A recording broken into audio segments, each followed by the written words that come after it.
Stock market లో invest చేసి మీ డబ్బులు డబుల్ చేసుకోవాలనుకుంటున్నారా? సుందరరామిరెడ్డి గారి లైవ్ సెమినార్ కి అటెండ్ అవ్వండి.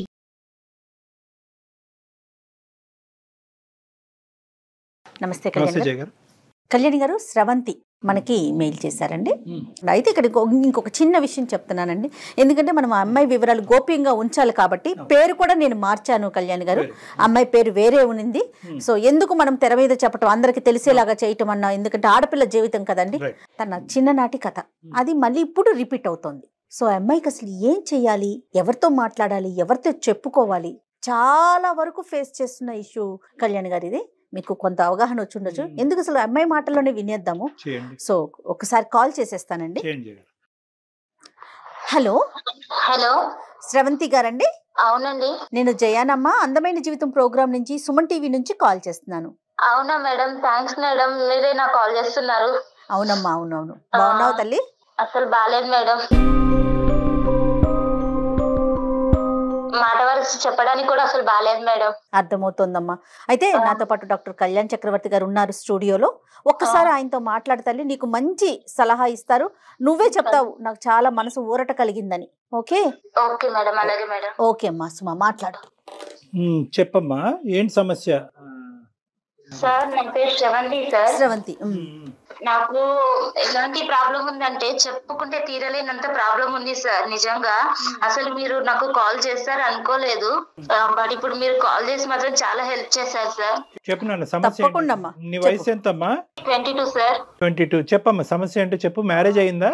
సార్ నేను 9th క్లాస్ లో ఉన్నప్పుడు మా ఫ్రెండ్ ఇంటికి ఇట్లా కంబైన్ స్టడీస్ కోసం వెళ్ళేదాన్ని సార్. వెళ్తుంటే ఒక రోజు చాలా లేట్ అయిపోయింది. చాలా లేట్ అయిపోయిందని నేను వస్తున్నాను సార్. దారిలో వస్తుంటే ఎవరో ఫాలో అవుతున్నట్టు అనిపించింది నాకు. ఎవరో ఫాలో అవుతున్నట్టు అనిపిస్తే ఇంకా కొంచెం ముందుకు రాగానే ఒక ఆటో ఉంది సార్.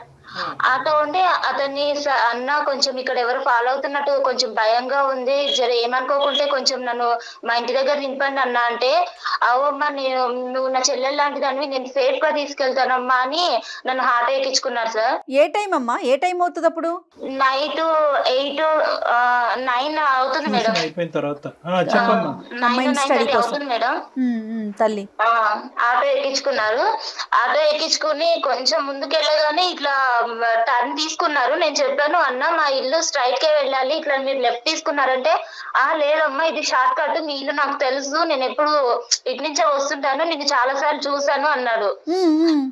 అన్నాక మేడం నేను కొంచెం అంటే నాకు అంత తెలియని కూడా తెలియదు మేడం, అట్లా ఆయన చెప్పింది నమ్మేశాను. సరే తీసుకెళ్తారేమో అనుకున్నాను. కొంచెం ముందుకెళ్ళగానే అన్ని చెట్లు వస్తున్నాయి, మొత్తము ముళ్ళు పొదలు అన్ని వస్తున్నాయి. అన్న నాకు మస్తు భయం వేస్తుంది అన్న, జర ఏమనుకోకుండా నన్ను మా ఇంటి దగ్గర దింపేయండి, లేకుంటే ఎక్కడ ఎక్కించుకున్నారు అక్కడనే దింపేసేయండి అని బతిలాడినారు మేడం.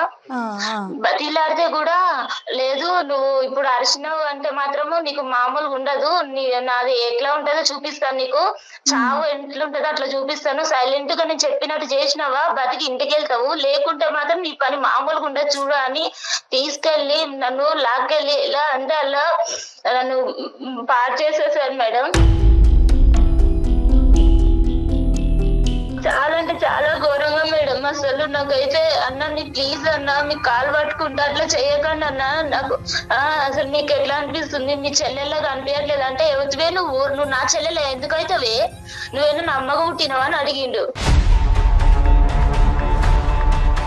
ఎట్లంటే అట్లా ఘోరంగా పాడు చేసిండు మేడం. చేసినాక మళ్ళీ నువ్వు ఎవరికైనా చెప్పినావంటే మాత్రం నిన్ను ఇంకా 2వ రోజు నువ్వు మీ అమ్మని చూడవు, మీ ఇంటిని చూడవు, 2వ రోజు తీసుకెళ్లి చంపేస్తాను. ఈసారి నువ్వు ఇంకోసారి ఇట్లా ఇటు నుంచి వెళ్తావు, నేను రోజు నేను పాలైతేనే ఉంటాను. నువ్వు ఎవరికైనా చెప్పినట్టు తెలిసినా, లేదంటే నన్ను చూపించినట్టు తెలిసినా, నువ్వు ఆ రోజు లాస్ట్ నీకు లైఫ్ ఉండదు, ఇంకా నేను ఆ రోజు చంపేస్తానని బెదిరించింది మేడం.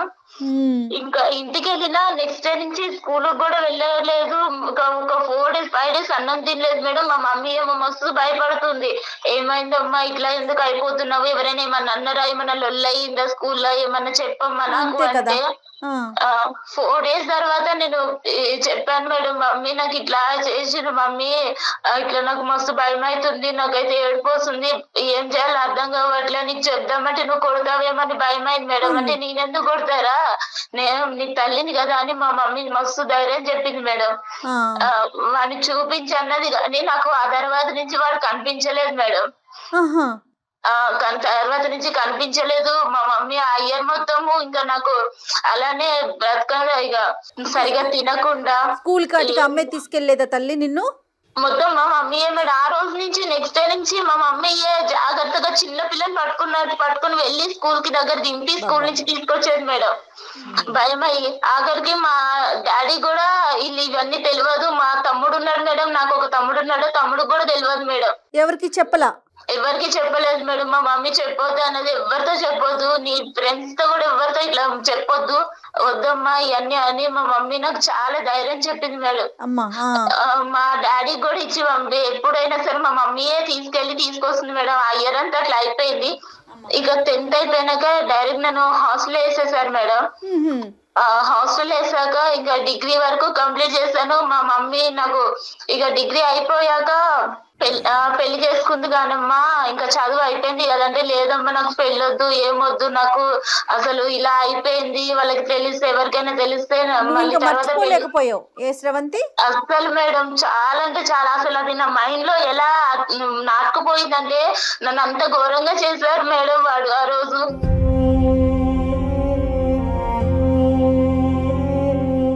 అంత అసలు చెప్పుకోవడానికి కూడా నాకు నోరు కూడా మాటలు కూడా రావట్లేదు. అంత ఘోరంగా తర్వాత అయితే ఇక పెళ్లి చేసుకుంది కానమ్మా అని మా మమ్మీ పెళ్లి సంబంధాలు చూస్తుంది. వద్దమ్మా నాకు అసలు వద్దంటే మా మమ్మీ చాలా మోటివేట్ చేస్తుంది మేడం. వద్దమ్మా ఇట్లాంటివి మర్చిపోవాలి, ఏదో దెబ్బ తగిలింది అనుకుని మర్చిపో, ఇలాంటివన్నీ మైండ్ లో పెట్టుకుని నీ జీవితం నాశనం చేసుకోకమ్మా, నీకంటూ నేను ఉన్నాను కదా, రేపు నేను లేకపోతే ఇంకెవరు ఇలానే బ్రతకలేవు కదా అని ధైర్యం చెప్పి పెళ్లి చేసింది మేడం. వీడి ఇక్కడ మధ్యలో ఎక్కడ కూడా నీకు కలవలేదు కదమ్మా? కలవటం గానీ ఫోన్లు చేయటం గానీ ఏమీ చేయలేదు? ఆ తర్వాత నా అసలు ఒకసారి ఇట్లా అయిపోయినాక ఇంకెప్పుడు వాడి మొహం కూడా నేను చూడలేదు, నాకు ఎప్పుడు కలవలేదు సార్. ఓకే సరేనమ్మా. పెళ్లి అయిందమ్మా, పెళ్లి అయిన తర్వాత ఏమైంది? పెళ్లి అయిపోయినాక మా హస్బెండ్ మాకు చాలా మంచివాడు సార్. అంటే ఇవన్నీ ఏం తెలియదు, మా మమ్మీ చెప్పొద్దు అన్నది నేను చెప్పలేదు సార్. తర్వాత కొంచెం మంచిగా చూసుకున్నాను. ఒక 7 months వరకు మా ఆయన దగ్గరికి వెళ్ళాలంటేనే నాకు చాలా భయం అయింది సార్. మా అమ్మకి చెప్తే మా అమ్మ అన్నది కొంచెం చిన్న పిల్ల కదయ్యా, ఏం అనుకోకు, కొంచెం అడ్జస్ట్ అవ్వు, రాను తెలుసుకుంటది అని మా మమ్మీ సర్ది చెప్పేది మా ఆయనకు కూడా. అలా అయ్యాక కొంచెం మా ఆయన చూపించే ప్రేమ, మా ఆయన ఇట్లా మంచిగా చూసుకోవడం చూసి ఇక మా ఆయనకి దగ్గరయ్యాను సార్. ఇక మాకు ఒక పాప కూడా పుట్టింది సార్. 1 year పాప ఉంది ఇప్పుడు నాకు. పాప కూడా పుట్టింది సార్. ఇక తర్వాత ఒక రోజు మా ఆయన ఒక ఫంక్షన్ ఉంది, ఇట్లా ఉందమ్మా నేను వెళ్ళేసి వస్తా, మా ఫ్రెండ్స్ అందరినీ ఇట్లా కలిసేసి రావాలి, రీయూనియన్ జరుగుతుందని వెళ్తున్నాను, మా ఫ్రెండ్స్ చిన్నప్పుడు ఫ్రెండ్స్ అందరు కలుస్తున్నారు, నేను వెళ్ళేసి వస్తాను అని ఒక రోజు వెళ్ళారు మేడం.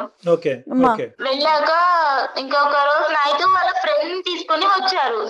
ఆయనని చూడగానే సార్ నాకు అక్కడనే గుండె ఆగిపోయింది.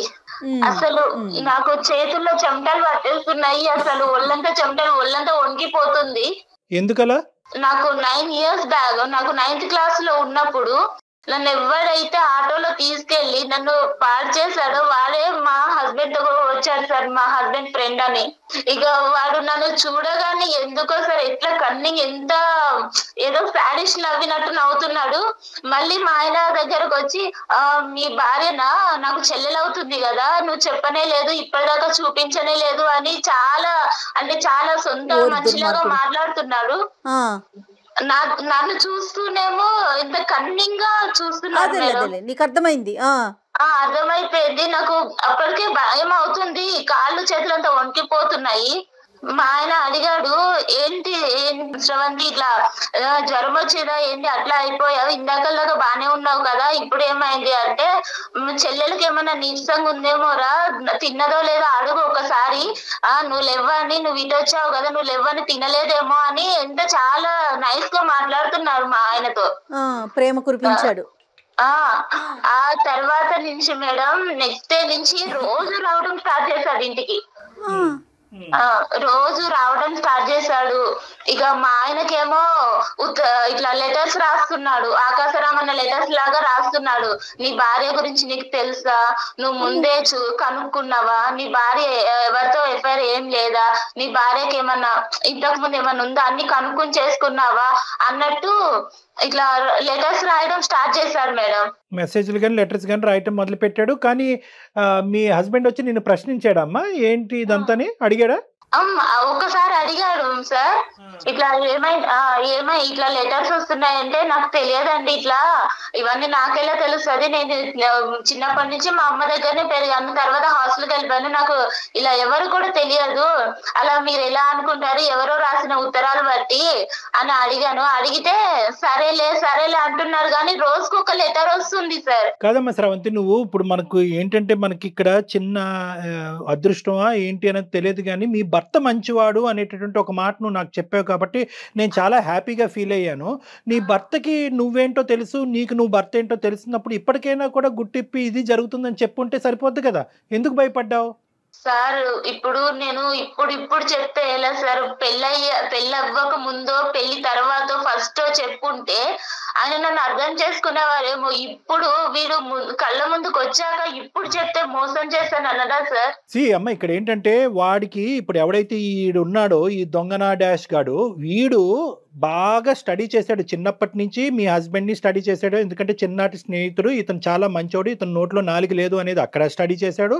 ఇక్కడ ఏమొచ్చి నువ్వు బాధితురాలు పొజిషన్లో ఉన్నావు కాబట్టి అప్పుడు గుట్టు ఇప్పందని ఇప్పుడు ఎందుకు గుట్టు ఇప్పుతావు అనేటటువంటి ఉద్దేశం ఏంటంటే రెండు వైపుల నుంచి వాడికి అడ్వాంటేజ్ అయిపోయింది.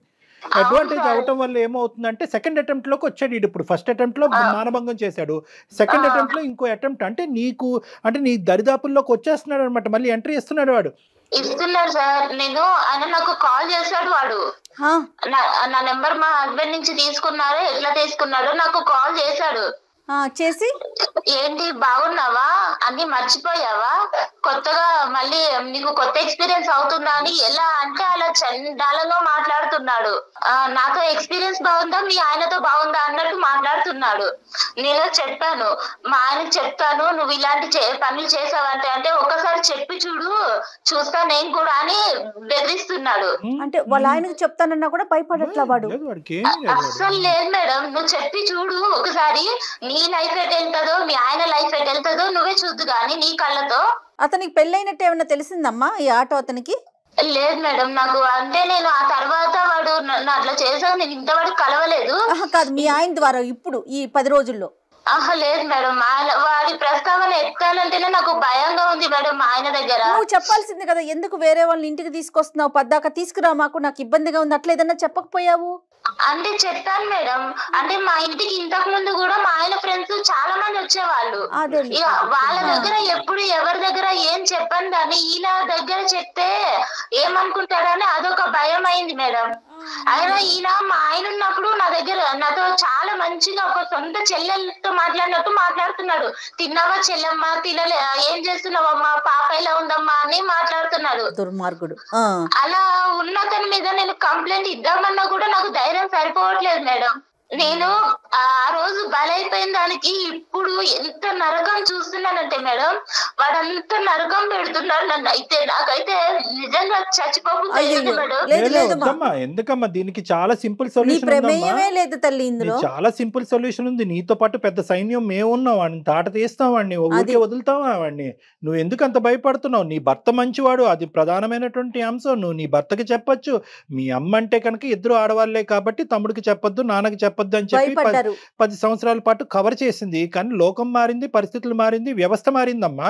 ఇక నీకు నీ కొండంత అండగా పెద్ద పోలీస్ వ్యవస్థ ఉంది, అందరూ ఉన్నాం. ఎందుకు నువ్వు భయపడతావు? అస్సలు భయపడక. ఫస్ట్ ఆఫ్ ఆల్ వాడు ఎక్కడున్నాడో చెప్పు, నేనే వెళ్ళి కాళ్ళు చేతులు ఎరగొట్టి వస్తా. వాడు ఇక్కడే ఉన్నాడు సార్, మీకు కావాలంటే నేను కాన్ఫిడెన్స్ లో పెడతా, ఒకసారి మీరు వినండి సార్ వాడి మాటలు. మేము ఉన్నామని చెప్పొద్దమ్మా, మేము ఉన్నామని చెప్పొద్దు. వాడు ఫోన్ కట్ చేసి పారిపోతాడు. ఈ లోపల మనం వాడు ఎక్కడున్నాడు ఏంటి అనేది ట్రాక్ చేయడానికి ఉపయోగపడుతుంది. నువ్వు మామూలుగా మాట్లాడి ఏమీ లేనట్టుగానే అందమైన జీవితం అని మా ప్రోగ్రామ్ గురించి ఏమీ చెప్పొద్దు నువ్వు. ఓకే, నువ్వు సింపుల్ గా ఏంటంటే నువ్వు రెగ్యులర్ గా మాట్లాడుతున్నట్టుగానే ఎక్కడున్నావు ఏం చేస్తున్నావు అన్నట్టుగా మాట్లాడి నన్ను వదిలేసేవా, నన్ను ఇబ్బంది పెట్టద్దు, మీరు రెగ్యులర్ గా ఏదైతే మాట్లాడతారో అది మాట్లాడు. సరేనా? తర్వాత వాడు గొంతుకు లెగుస్తా చూడు, అప్పుడు నేను జయ గారు అందుకుంటాం. నువ్వు ఇంట్రడ్యూస్ చేయొద్దు, మమ్మల్ని ఇంట్రడ్యూస్ చేయొద్దు. నేను ఆల్రెడీ లాస్ట్ టైం సూసైడ్ చేసుకుందామని సూసైడ్ దాకా వెళ్ళాను సార్, కానీ నా పాపము చూసి వెనక్కి వచ్చేసాను సార్. ఇప్పుడు బ్రతకాలన్నా కూడా నాకు అసలు వేరే లేకుండా అయిపోతుంది సార్. శ్రవంతి బంగారం, ఒకే మాట చెప్తున్నాను, ఇది నీ గురించి నేను చేయట్లేదు. రేపొద్దున ఈ దరిద్రుడు, ఇలాంటి దరిద్రులు నీ కూతురు వరకు వచ్చినా కూడా ఆశ్చర్యపడక్కర్లేదు. ఎందుకంటే ఇక్కడ నీ జీవితాన్ని నిన్ను ప్రొటెక్ట్ చేసుకోవటం, నీ మ్యారేజ్ని ప్రొటెక్ట్ చేసుకోవటం కాదు. ఇలాంటి ఎదవలు ఎక్కడున్నా కూడా వాళ్ళని వెతికి పట్టుకుని మనం వాళ్ళకి సరైనటువంటి శిక్ష పడేటటువంటి విధంగా నువ్వు ఈ రోజు ఒక సంఘ సేవకురాల్లాగా ఒక సామాజిక పరమైనటువంటి సేవ చేసి మా వరకు వచ్చావు. నీతో పాటు మేము కలిసి ప్రయాణం చేస్తాం. ఈ కేసును మాత్రం ఇది కేవలం నా కేసు అనేటటువంటి విధంగా తీసుకెళ్లొద్దమ్మా. నువ్వు గొంతెత్తి మాట్లాడాలి. ఇది మనం ఖచ్చితంగా వాడిని శిక్షించాలి. కాబట్టి నీ యొక్క తోడ్పాటు మాకు కావాలి. నీలాంటి ఆడపిల్లలందరికీ కూడా ఇలా కూడా నేను బయటికి రావాలని తెలియాలి తల్లి. ఇంకోటి ఏంటంటే, దయచేసి నీ మనసులో నువ్వు పోస్ట్ ట్రామాటిక్ స్ట్రెస్ డిసార్డర్ అంటారమ్మా. అంటే ఒక ఆడపిల్లకి ఇలా మానభంగం జరిగినప్పుడు ఆ జ్ఞాపకాల నుంచి బయట పడలేక చాలా మంది ఏంటంటే పెళ్లిళ్ళు చేసుకోరు. కొంతమంది పెళ్లిళ్ళు చేసుకున్నా కూడా సంసారం కూడా చేయడు, మగజాతిని అసహించుకుంటూ ఉంటారు. ఇప్పుడు ఇదేంటంటే దీంతో పాటు వీడు మళ్ళీ నీ ఎదురుగుంటే ప్రత్యక్షమయ్యాడు. ప్రత్యక్షం అవడంతో నీ పాత జ్ఞాపకాలు వచ్చి రేపు నువ్వు కంప్లీట్గా మెంటల్ పేషెంట్ అవుతావు అనేటటువంటిది కూడా మనకు తెలియదు. ఇది నెంబర్ 2. నెంబర్ 3 ఏంటంటే కనుక ఇక్కడ ఫస్ట్ ఆఫ్ ఆల్ నీలాంటి ఆడపిల్లలు ముందుకొచ్చి గొంతిప్పి ఎందుకు మాట్లాడాలి అంటే కనుక ఫస్ట్ మీకు తగినటువంటి రక్షణ కల్పించిన తర్వాత, రక్షణ తీసుకున్న తర్వాత మీరు మాట్లాడండి. నెంబర్ 1. నెంబర్ 2 ఏంటంటే గిల్ట్ తీసేసేయండి. వాడికి ఏదో నువ్వు కోఆపరేట్ చేసినట్టుగా దయచేసి ఫీల్ అవ్వద్దు. నీ మీద ఒక హత్యాయత్నం జరిగింది, మానభంగం జరిగింది నీ మీద. కాబట్టి ఫస్ట్ ఆఫ్ ఆల్ నీ మైండ్లోంచి ఏంటంటే నీ భర్తతో చెప్తున్నప్పుడు కానీ, మాతో చెప్తున్నప్పుడు కానీ, సమాజంలో రేపొద్దున ఎవరైనాతో మాట్లాడే పెద్దలతో మాట్లాడే పరిస్థితి వచ్చినప్పుడు నేను తప్పు చేశానేమో అనేటటువంటి ఫీలింగ్తో నువ్వు బయటకు రా. నువ్వు ఏ తప్పు చేయలేదు. నువ్వు నిన్ను సేవ్ చేసుకోవటమే కాకుండా వీడు చాలా మందితో ఇటువంటి ఆట ఆడుంటే కనుక అటువంటి ఆడపిల్లలందరూ కూడా ఈరోజు బయటకు వస్తారు. ఆ ఆడపిల్లలందరూ కూడా బయటకు రావాలి. వాళ్ళకు కూడా మనం రక్షణ కల్పించిన వాళ్ళం అవుతాం. ఇది ఇప్పటిదాకా నాకు మా అమ్మకే మాత్రమే తెలుసు సార్ ఈ విషయం అనేది. ఇప్పుడు వాడు ఎలా బెదిరిస్తున్నాడంటే, నీ భర్తకు చెప్తాను, నీకు లైఫ్ లేకుండా చేస్తాను, మొత్తం ఆ రోజు నేను ఫొటోస్ కూడా తీసాను, మొత్తం అన్ని నెట్ లో పెట్టేస్తాను, నీకు అనేది లైఫే లేకుండా చేస్తాను నేను. నీ భర్తకు చెప్పాక ఒక్కసారి నువ్వు అనుకుంటున్నావు కదా నా భర్త ఉన్నాడు అని, నువ్వు నాకు లొంగట్లేదు కదా, నీ భర్తనే నీకు కాకుండా చేస్తాను అని ఎట్లా బెదిరిస్తున్నాడు మేడం. నువ్వేమి భయపడకమ్మా, డాక్టర్ గారు ఉన్నారు, సుమన్ టీవీ తరపున మేమున్నాము. అంత చేయాలి అంటే కనుక ఫస్ట్ ఆడు ఉండాలి కదమ్మా. ఫస్ట్ అదంతా మేము చూసుకుంటాం. ఇప్పుడు వరకు నువ్వు ఒక్కదానివే లోపల యుద్ధం చేసావు. ఇప్పుడు మాకు చెప్పిన తర్వాత మేమేమి ఇలా చేతులు కట్టుకుని కూర్చోం కదా. మేము తీసుకోవాల్సిన స్టెప్స్ మేము తీసుకుంటాం. కాబట్టి అవన్నీ ఆ భయాలన్నీ తీసి పక్కన పెట్టు. నీకు పూర్తి స్థాయిలో సంరక్షణ అనేది మా తరపు నుంచి ఉంటుంది. వాడిని ఎక్కడైతే శిక్షించాలో, ఎలాగైతే లోపల పెట్టాలో అదంతా మేము ఆలోచిస్తాం. ఓకేనా? నేను చెప్పినటువంటి పద్ధతిలో వాడికి ఫోన్ కలిపంతే. మేమేమి బ్యాక్గ్రౌండ్ లో మాట్లాడం. ఓకే సార్, అలాగే కలుపుతున్నాను సార్. కల్పమ్మ. వాడి పేరేంటమ్మా?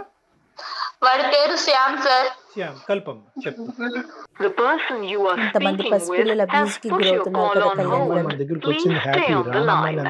మీరు మాట్లాడుతున్న వ్యక్తి మీ కాల్ ను హోల్డ్ లో ఉంచారు. బాధితులు ఎంతమంది ఉన్నారు? ఇటు ఫ్యామిలీకి చెప్పుకోలేరు. హలో హలో,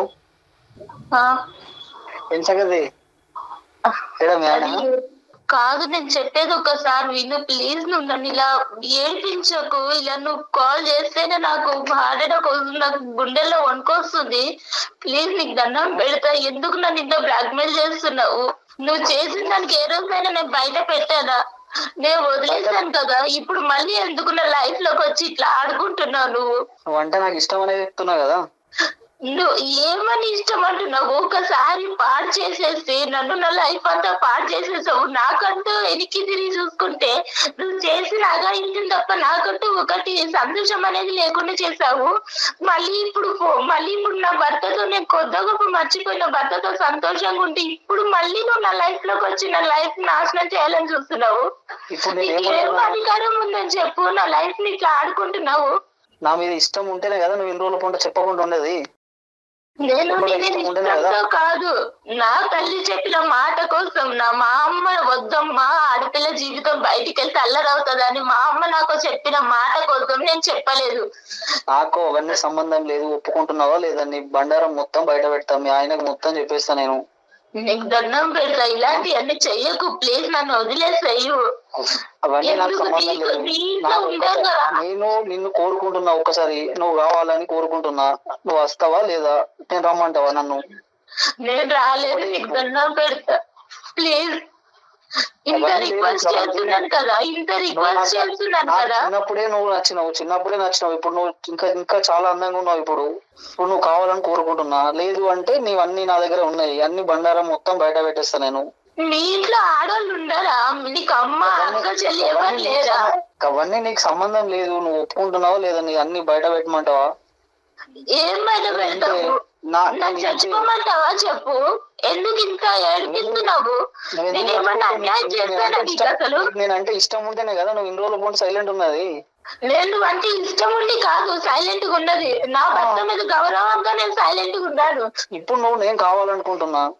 నేను ఏం కావాలనుకుంటున్నా? నేనేం వస్తువులు అనుకుంటున్నావా నువ్వు కావాలనుకోవడానికి? నేను ఇంకొక భార్యని, నీకు తెలుసా? కనిపిస్తుందా? ఇంటికి వచ్చినప్పుడల్లా చెల్లెమ్మ చెల్లెమ్మ అని పిలిచి నా భర్త ముందు నీకు అలా ఎలా మాట్లాడాలనిపిస్తుంది? నేను ఇలానే ఉంటా. నాకు కావాలనుకుంటున్నా. నువ్వు ఇప్పుడు అందంగా ఉన్నావు కాబట్టి నువ్వు కావాలనుకుంటున్నా. అప్పుడు నీ చెల్లి అందంగా ఉంటే ఎవరి దగ్గరికైనా పంపిస్తావా? నేను నాది ఇంతే, నేను ఇంతే, నా వరుసని ఇంత.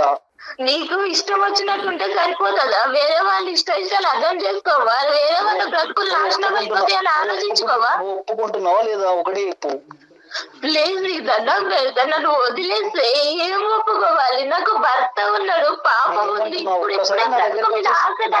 వచ్చేసి నీ ఇష్టం, నీ లైఫ్ నీ ఇష్టం. ఏం ఇష్టము? నా బ్రతుకే నాశనం చేసేసరికి ఇంకా ఏమి ఇష్టం ఉంటుంది?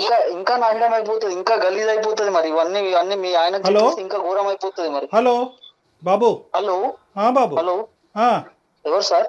నేనా? నువ్వెవరు చెప్పు, నీ పేరేంటి? సార్ నా పేరు శ్యామ్ సార్. రైట్. ఓకే, నా పేరు డాక్టర్ కళ్యాణ్ చక్రవర్తి. నేను సుమన్ టీవీ అందమైన జీవితం నుంచి మాట్లాడుతున్నాను. మీకేం సంబంధం సార్? అదే సంబంధం ఏంటి అన్నది నేను చెప్తాను. ఇప్పుడు వరకు ఆ అమ్మాయి గొంతిప్పలేదు, ఇప్పుడు గొంతిప్పి మాట్లాడింది. ఆ అమ్మాయి తరపున మేము ఉన్నాము. అసలు ఎవడ్రా నువ్వు? ఎవడ్రా నువ్వు? అసలు మీకేం సంబంధం? ఏ సంబంధం ఉందో లేదో తర్వాత తేల్చుకుందాము. నువ్వు ఎక్కడున్నావు చెప్పు ఫస్ట్. అసలు నువ్వు ఎవడు? అసలు ఏం చేసావు ఈ అమ్మాయితో చిన్నప్పుడు? పర్సనల్ బొక్క ఏంద్రా మాట్లాడేది నువ్వు? నీకెందుకు సార్? తన పర్సనల్. నీకేంటి ఏం మాట్లాడుతున్నావు నువ్వు? నువ్వు ఏం చేసావు ఈ అమ్మాయితో చిన్నప్పుడు? ఇప్పుడు ఏం చేస్తున్నావు? ఎంతమంది ఆడవాళ్ళు నీ లిస్ట్ లో ఉన్నారు? ఎంతమంది ఆడవాళ్ళతో జీవితాలతో నువ్వు ఆడుకుంటున్నావు? ఎంతమంది ఆడవాళ్ళని మానభంగం చేసావు? ఎంతమంది ఆడవాళ్ళని బ్లాక్ మెయిల్ చేస్తున్నావు?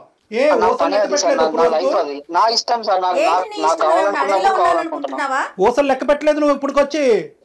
మక్కులు ఎరదంటారు. ఎవరంటారు సార్? చూసుకున్నావా? ఏం మాట్లాడుతున్నావు నువ్వు? చూసుకున్నాం సార్. ఏం చేస్తారో చేసుకోండి సార్.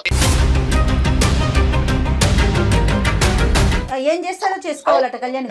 ఏం చేస్తారో చేసుకోండి. నువ్వు ఎంతమంది ఉన్నారు? నువ్వు ఎంతమందితో ఇలా ఆడుకున్నావు అన్నది ఒక్కసారి నాకు చెప్పు. ఈ అమ్మాయి ఒక్కతేనే ఎంతమంది ఉన్నారు? మొత్తం అందరినీ ఆడపిల్లలందరూ ఎవరినైతే నువ్వు ఆడుకున్నావు అందరినీ బయటకు తీసుకొస్తా. అమ్మాయి నా పర్సనల్ సార్. మీరెవరు సార్ మధ్యలో? మీకేం సంబంధం సార్? ఏంటి పర్సనల్? నా పర్సనల్ అమ్మాయి. అసలు పర్సనల్ నువ్వు ఎక్కడున్నావు చెప్పు. అసలు ఎక్కడున్నావు? ఏ ఊర్లో ఉన్నావు నువ్వు? నీ మొత్తం నీ వాయిస్ అంతా రికార్డ్ అవుతుంది. నువ్వు ఎక్కడున్నావు మొత్తం అంతా ట్రాక్ చేస్తున్నావు. నీ లొకేషన్ తెలుసు. కానీ సార్ భయపడేది లేదు, సమస్య లేదు. అదే నీ సంగతి ఏంటో మేము తేలుస్తాము. నీతో ఒక్క నిమిషం కూడా ఇంకెక్కువ మాట్లాడవలసినటువంటి అవసరం లేదు. ఏమయ్యా, నీకు ఒక తల్లి, ఒక అక్క, ఒక చెల్లి ఉందా? నువ్వు మనిషివా?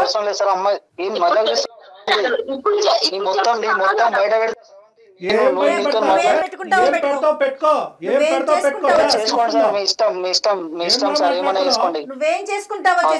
బయట పెడతావా? ఏం బయట పెడతారా? కాళ్ళు చేతులు ఉండాలి కదా నీకు, మెడ మీద తలకే ఉండాలి కదా నువ్వు బయట పెట్టాలంటే. చూసుకుందాం. చేసుకోండి సార్, మీ ఇష్టం ఉన్నట్టు చేసుకోండి. ఏం చేసుకుంటారో చేసుకోండి. అది ఇప్పుడు దారిలోకి వచ్చి నీ పని చెప్తా ఉండు. అసలు నువ్వు ఫోన్ చేసుకోండి సార్. నీతో అసలు ఒక్క నిమిషం కూడా మాట్లాడటానికి లేదు. లొకేషన్ కూడా ట్రాక్ చేసాము. నీకు ఇప్పుడే పోలీసులు వస్తారు. నువ్వు ఎలా బతికి బయట పడతావో చూద్దాం. కాదు శ్యామ్, అసలు నువ్వు మనిషివేనా? ఉన్న బంధాలు విలువలు అన్ని ఇంత దిగదా? చిచి, అసలు మాట్లాడటానికి మాట్లాడటం ఏం లేదు. ఏమన్నా సార్ మీతో కూడా నేను మాట్లాడాల్సిన అవసరం లేదు సార్. Right sir. వాడేం మనిషి కళ్యాణ్ గారు? అసలు భయం కూడా లేదా మనిషికి? మేడం ఇప్పుడు వాడు ఏంటంటే ఈ అమ్మాయితో ఒక్కటే. శ్రవంతి నువ్వు లైన్ లో ఉన్నావమ్మా? పెట్టేశాడు కదా అతను. పెట్టేశారు మేడం. చూసారా సార్ మీ ముందు ఎలా మాట్లాడుతున్నాడు, టార్చర్ పెడుతుంటారా? అమ్మ ఇది సుమన్ టీవీ వరకు స్రవంతి తీసుకొచ్చినటువంటి ఒక కథ మాత్రమే. ఇలాంటి ఎన్ని కథలు ఉన్నాయేమో అన్నట్టు నాకు అనిపిస్తుంది. ఎందుకంటే కనుక మనం ఎందుకు ఎవరినైనా క్రానిక్ అఫెండర్ అని మనం ఎప్పుడు అంటాం, పీడోఫైల్స్ అంటాం. అంటే చిన్న పిల్లల్ని సెక్షువల్గా మానభంగం చేసుకుంటూ వాడుకుంటూ పెద్దవాళ్ళకి చెప్పకుండా భయపెడుతూ వాళ్ళ నోట్లో గుడ్డలు కూరేటటువంటి ఇలాంటి వాళ్ళు పీడోఫైల్స్ అంటారు. ఎందుకు వీడి గురించి ఇంత ప్రత్యేకంగా మనం ఈ రోజు మాట్లాడుకోవాలి, నాకు ఎందుకు అంత స్థాయి కోపం వచ్చిందంటే ఈ టోన్లో నేను ఎప్పుడూ మాట్లాడలేదు. ఎందుకంటే వీళ్ళందరూ చాప కింద నీరులాగా చాలా మంది ఆడపిల్లలతో కుటుంబ సభ్యుల్లోనే ఉండేటటువంటి ఎదవలు కొంత ఉన్నారు. ఈడంటే కనుక బయట ఎక్కడి నుంచో పరిచయం అయ్యి నీకు తెలిసి తెలియకుండా ముక్కు మొహం తెలియని వాడు ఆటో ఎక్కావు. నీలాంటి ఆడపిల్లలు ప్రధానంగా గుర్తుపెట్టుకోవాల్సినటువంటి ముఖ్యమైనటువంటి అంశం ఏంటంటే ఇటువంటి వాళ్ళు ఉంటారు, తస్మాత్ జాగ్రత్త. మీ ఎడం వైపు కుడివైపు ఎక్కడన్నా ఉంటారు, మీ కుటుంబంలోనే ఉంటారు, మీ స్నేహితుల మధ్యలో అన్నా ఉంటారు, స్కూల్లో అన్నా ఉంటారు, ఆటో డ్రైవర్లు రిక్షా డ్రైవర్లు లాగా ఉండొచ్చు. తస్మాత్ జాగ్రత్త అనేది ఈరోజు నీ ద్వారా మేము అందరికీ చెప్పేటటువంటి మెసేజ్. వీడిని ఎందుకు క్రానిక్ అఫెండర్ అన్నానంటే వీడు అప్పుడు తప్పు చేశాడు. ఈ మధ్యలో అంటే నువ్వు 9 సంవత్సరాలు 10 సంవత్సరాల పాటు ఏర్పడినటువంటి గ్యాప్లో ఎక్కడా కూడా వాళ్ళు మార్పు రాలేదు. ఎందుకంటే కనుక వాళ్ళకి ఇచ్చేటటువంటి బలం ఏంటంటే మీలాంటి ఆడపిల్లలు నమ్మి అక్కడికి వెళ్ళటం అనేటటువంటి ఒక బలం అయితే మీరు మీ తల్లులు ఏంటంటే ప్రాణభయాలతో పరువు భయాలతో ఏంటంటే ఇది గుప్పుట్లో పెట్టేసి ఇలా కప్పేస్తారు చూడు, బయట ప్రపంచానికి తెలియకుండా. అది మీ వరకు మీకు న్యాయం అనిపించవచ్చు, ఏదో జరిగిపోయిందమ్మా వదిలేద్దామమ్మా పెళ్ళి అని చెప్పి పెళ్ళి అవ్వాలనేటటువంటి దాస్తారు చూడు, అది వాళ్ళ బలం. ఆ బలంతో ఏంటంటే ఈరోజు మళ్ళీ 9 సంవత్సరాల తర్వాత ఆడు మీ ఆయన్ని బాగా స్టడీ చేశాడు, నిన్ను బాగా స్టడీ చేసి మీ ఆయన దగ్గర మార్కులు కొట్టేసేటటువంటి విధంగా కొట్టేసి ఎక్కడా కూడా 0.5% పశ్చాత్తాపం కూడా పొందకుండా నిన్ను మళ్ళీ ఈరోజు మళ్ళీ ఇచ్చేయడానికి ట్రై చేస్తున్నాడు. సో ఇలాంటి వాళ్ళకి మనం ఎప్పుడు కూడా గుర్తుపెట్టుకోవాల్సింది ఏంటంటే మనం జాగ్రత్తగా ఉంటాం, రెండోది గొంతు విప్పి మాట్లాడటం. ఎందుకంటే ఇప్పుడున్నటువంటి వ్యవస్థలో అమ్మ ఏదో స్రవంతి ఇక్కడికి వచ్చేసి చెప్పేసింది అని పబ్లిక్ అందరికీ చెప్పేసి నీ ఫోటోలు ఇవన్నీ చూపెట్టడం జరగదు. అందుగురించే ఏంటంటే చాలా గోప్యంగా ఉంటుంది, ఇలాంటి అంశాలు కూడా చాలా గోప్యంగా ఉంచుతాం అనమాట. పోలీస్ వ్యవస్థ కూడా చాలా గోప్యంగా వస్తుంది, ఇన్వెస్టిగేషన్ చాలా గోప్యంగా ఉంటుంది. మీ పరువులు ఎక్కడికి పోవు. నువ్వు అవన్నీ దాచిపెట్టేసి ఈరోజు ఆఖరికి నీ ప్రాణాల మీద తీసుకొచ్చి నీ భర్తకు కూడా చెప్పనటువంటి పరిస్థితికి తీసుకొచ్చావు. అర్థమైందమ్మా? సో నీ ఇక్కడ భయపడవలసినటువంటిది ఏమీ లేదు. వాడి లొకేషన్ ఏంటి, వాడు ఎక్కడుంటాడు ఏంటి మొత్తం ట్రాక్ చేశారు మన వాళ్ళు.